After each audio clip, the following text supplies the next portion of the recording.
Monsieur Macron avait promis de libérer l'économie, mais son coup va manquer grâce à nos fiers gilets. Dansons la carmagnole, vive le son, vive le son. Dansons la carmagnole, vive les manifestations. Bonjour Claude. Bonjour Olivier. Alors, toi aussi tu es contre la réforme, contre le refus du RIP, contre le 49.3 ?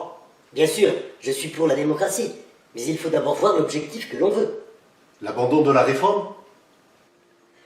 Oui, dans un premier temps, oui.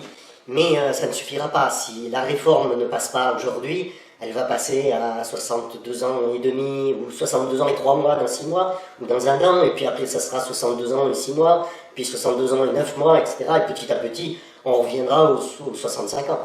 Donc, en fait, c'est un problème complètement démocratique. C'est pour ça que certains gilets jaunes voulaient le RIC et rien d'autre. En fait, si on demande des tas de choses, on obtiendra à droite, à gauche, une petite mesure, on nous dira qu'on a obtenu des choses, et en fait, on n'a rien obtenu du tout, quoi. Donc oui, il faut abandonner tout de suite la réforme, obtenir cet abandon, et puis après, obtenir l'abandon du 49.3, obtenir le RIC. On continue et on ne lâche rien. Il serait bon de faire le bilan. Compter nos forces pour poursuivre le mouvement ? Non, voir ce que nous avons fait, analyser, voir s'il faut continuer dans la même direction, ou bien s'il faut s'adapter. On a bien mobilisé du monde. Oui, mais pour l'instant, cela n'a servi à rien. Nous avons subi des grosses pertes financières et temporelles, le gouvernement s'en fiche complètement, et pour l'instant, on n'a rien obtenu du tout. On l'a bien vu avec les Gilets jaunes. Au début, le mouvement prend de l'ampleur.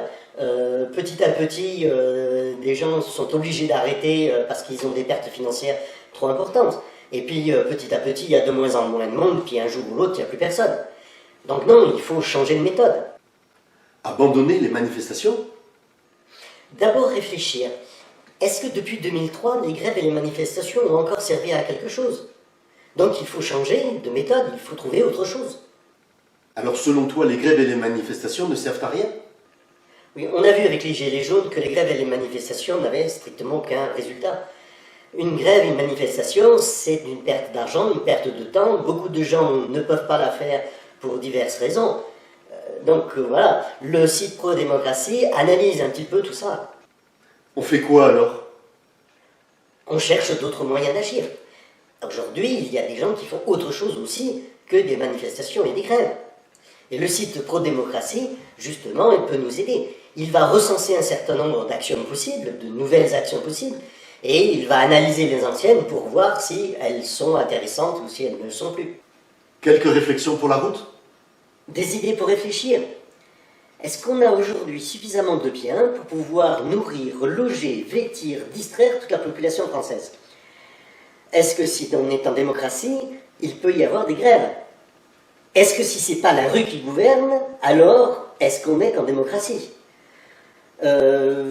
Est-ce que si les grèves et les manifestations servaient à quelque chose, elles seraient encore autorisées?